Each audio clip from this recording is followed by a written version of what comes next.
It's not a very tough question, it is very easy question. How can solve this question? अगर आप question को अच्छे तरीके से लैंग्वेज बेस पढ़ लेते हैं, क्वेश्चन बहुत आसान बन जाएगा आपके लिए। देखिए कुछ नहीं है, प्रथम संख्या का 1/2। भाई प्रथम मतलब कुछ भी हो सकता है ना, मैंने कहा a का 1/2 क्लास इक्वल टू है ना, जैसे क्वेश्चन बोला वैसे कर लीजिए ना क्लास, ठीक है। बहुत आसान लगेगा अगर जिस तरीके से क्वेश्चन बोलेगा आप कर लेंगे। तो किसके बराबर है 0.25 क्लास, देखो एक उसके बराबर है किसके क्लास बताओ 0.25 का मतलब क्लास 1/4 ही तो होता है यार। कैसे सॉल्व करेंगे, जिस बच्चों को नहीं आता देख लीजिए, इसका मतलब 1 अब 100 और जिसका नंबर 25 चौका 1/4, तो क्लास इस तरह से आप सॉल्व कर लीजिएगा, ठीक है। तो क्लास इसका 1/4 कितना आसान क्लास, 2 2 जा 4, 2 का मल्टीप्लाई यहाँ करेंगे 2a आएगा ना क्लास, यहाँ तो सिर्फ 1 ही रहेगा। 1 हमने जानबूझ के लिखा ताकि आपको समझ आए कैसे करना है, ठीक है। तो क्लास इसका अनुपात पूछा ना, तो क्लास किसका अनुपात पूछा है, दूसरी संख्या का पहले से अनुपात, यानी इसका इससे अनुपात पूछा है। तो इस यहाँ पे b लिख लीजिए, यहाँ पे a लिख लीजिए।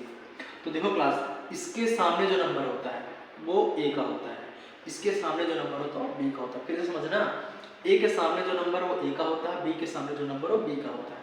तो b के सामने क्या 2, यानी b वाले पार्ट पे क्या लिखना है 2।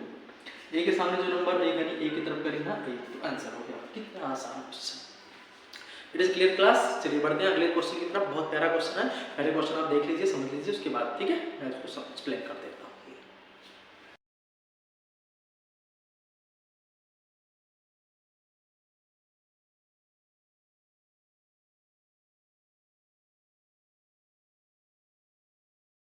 रीड कर लिया होगा, ठीक है, मेमोराइज कर लिया होगा। Then how can solve the question, क्या तरीका है। बहुत प्यारा क्वेश्चन है, बहुत अच्छा क्वेश्चन है, एक्चुअली कॉन्सेप्चुअल बेस्ड क्वेश्चन है।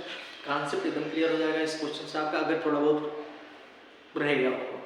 क्वेश्चन में क्या दिया है, रेट 10%, ध्यान देना क्लास रेट कितना दिया हुआ है 10%, ओके। अगला क्वेश्चन आपका चक्रवृद्धि ब्याज पर निवेश किया जाता है तो 300 रुपए पे 2 वर्ष का ब्याज का होगा, तो मूलधन कितना है क्लास 300 रुपए, क्लास टाइम कितना है 2 साल, ठीक है। तो क्लास इसका हमें ब्याज बताना है ना, तो आपको बेसिक मेथड भी लगा सकते हो, मेरा यूजुअल मेथड लगा सकते हो, दोनों समझ में आए। फिर से मैं एक बार और दोनों मेथड को कोरिलेट करके बता देता हूँ, जो मेथड आप अच्छा लगेगा प्यारा लगेगा उसे आप कर लीजिएगा, ठीक है क्लास। तो चलिए क्लास देखते हैं। तो क्लास मैंने क्या कहा था, सबसे पहले इसका हम 10% निकालेंगे। तो 300 का 10% कितना है 30 आएगा ना क्लास। जिसको नहीं पता है याद रखो मेरे प्यारे बच्चों, जैसे इसे कैंसिल आउट करोगे 30 आ जाएगा, ठीक है। मेरी बात समझ पा रहे हैं ना। 30 का मतलब हुआ कि जो पहला साल होगा कितना होगा 30, अगला जो होगा दूसरे साल भी कितना होगा 30, 2 ही साल का निकालना है ना। तो फिर इसका 10% लेना है क्लास, याद रखना कि ब्याज पर ब्याज, या तो ब्याज ही ना ब्याज पे ब्याज। तो क्लास जब इसका लेंगे 10 3 3 आएगा, क्योंकि 0 0 कैंसिल आउट हो जाएगा।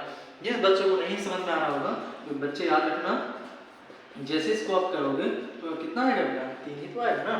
तो अब इसको ध्यान समझिए, 30 30 कितना होगा क्लास 60, और ये कितना होगा क्लास 3, आंसर कितना क्लास हो जाएगा इसका 63, राइट क्लास। तो कितना प्यारा क्वेश्चन है आपका, ये कॉन्सेप्ट बहुत अच्छा है, लेकिन एज यूजुअल एक जो छोटा सा कॉन्सेप्ट है उसको भी समझ लीजिए, क्योंकि कभी कभी ये हमें नहीं काम आता लेकिन वो जरूर आ जाता है, ठीक है।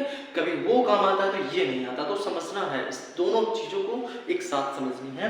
अगर आप सिर्फ रेट के हिसाब से लेंगे क्लास बताओ 10% की वैल्यू कितनी होती है, डायरेक्ट वही क्लास जिन बच्चों को आएगा वो एक बड़े 10 सोचेंगे। अगर मेरे जैसा कोई बच्चा होगा तुरंत सोचेगा ये 11 में 10 लिखा हुआ है, क्योंकि 10 में 1 लिखा हुआ है, ठीक। और मेरे जैसा कोई बच्चा होगा डायरेक्ट सोचेगा 2 साल का 11 ग्राम 121 दशमलव में 100 सोचेगा। लेकिन चलिए ठीक है, आप भी समझ जाएंगे। 11 का स्क्वायर कितना क्लास 1 to 1, 10 का स्क्वायर कितना क्लास 100 क्लास, राइट क्लास। तो क्लास मुझे बताओ ये अमाउंट ये प्रिंसिपल दोनों का अंतर CI है, तो क्लास बताओ ये किसका अंतर है CI कितना है 21 है, ये प्रिंसिपल है, प्रिंसिपल और कहाँ है 300, तो क्लास बताओ ये 300 जो प्रिंसिपल है इस 100 की वैल्यू गिवन है, and what is the your answer class. Now this is the cut 0 0 cancel out, 3 2 जा 3 1 जा 3 3 2 जा 6, 63 that your answer, and here is that answer। Answer आपका एक तरीके से इक्वल है, सेम है। आप दोनों मेथड्स में कोई भी मेथड अप्लाई कर सकते हैं, लेकिन चीज़ों को समझना बहुत ज़रूरी है।